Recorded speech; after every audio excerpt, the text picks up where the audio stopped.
why David decided to leave part of his estate to Frank rather than directly to Catherine. "You mean he knew about this paternity law?" Sarah asked. "No, I'm sure he didn't," Mr. Johnson said, "and I certainly didn't explain it to him because I had no idea Miss Hardy was ever married to Mr. Vaughn. Rest assured, I would have made sure to settle the matter prior to Mr. Wilbanks's death. Even without knowing about Mr. Vaughn, I was already very concerned that if he left Catherine a great deal of money in her own right, she'd be a tempting target for any greedy family members Emma Hardy may have had, or anyone willing to pretend to be her family member. A large inheritance would also make her a target for fortune hunters later in life." "But after seeing how much you loved Catherine, Frank," Michael said, "David decided you were the man who could and would protect her from both of those dangers." Malloy winced and glanced at his wife. "He should have left the money to Sarah." "I'm afraid David was also old-fashioned. He would never trust a female with so much money, and besides, Sarah had already told him she wouldn't accept it." Michael smiled slightly. "I must also tell you that Mr. Johnson did not approve of David making you one of his heirs, Frank." "I certainly did not," Johnson said. "Even though Mr. Wilbanks's will instructed you to become Catherine's legal guardian, there was no way to compel you to do so. Such a provision causes an attorney great concern." "Yes, it does," Michael said. Bill was almost apoplectic about it. "So was I," Malloy said. "I wish I'd suspected he was going to do it, so I could have threatened to refuse it like Sarah did." "Which is why he never informed you, I'm sure," Michael said. Mr. Johnson still looked distressed.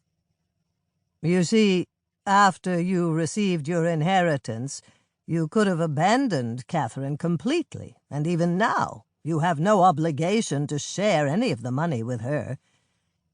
"But we would never abandon Catherine," Sarah said. "David believed that, I know," Michael said, "which is why he did what he did. But the fact remains that he has put you in a difficult position. You can't adopt Catherine as long as Vaughn is legally her father." "You might get a judge to name you as her official guardian," Johnson said, "but it would mean a court case and publicity you'd find distasteful, and a scandal that could follow her all of her life. You'd probably win in the end, although there's no guarantee of that. But even if you did, you still wouldn't be able to adopt Catherine, and Vaughn would always be there."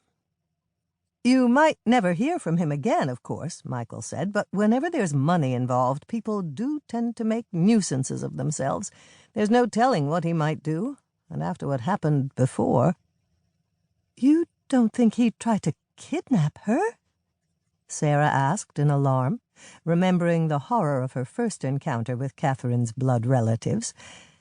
"It wouldn't legally be kidnapping," Michael said. "In the eyes of the law, he's her father, so he could be entitled to custody." Sarah couldn't help groaning. "So what can we do about this?" Malloy asked impatiently. "I know you lawyers always have an answer for everything." Michael glanced at Johnson, who said, "We do try. But there isn't always an easy answer for everything.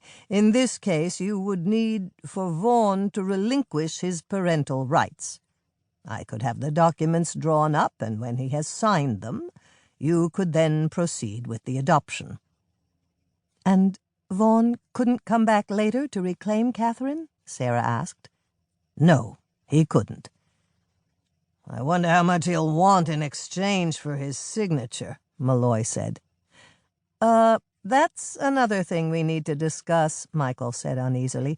"It's illegal for you to pay him to give up custody." "What?" Malloy nearly shouted. "Why would that be illegal?" "Because it's considered selling a child, and selling human beings is illegal in the United States, I'm happy to say." Sarah wanted to weep. "So we're supposed to convince Mr. Vaughn to sign Catherine over to us out of the good..."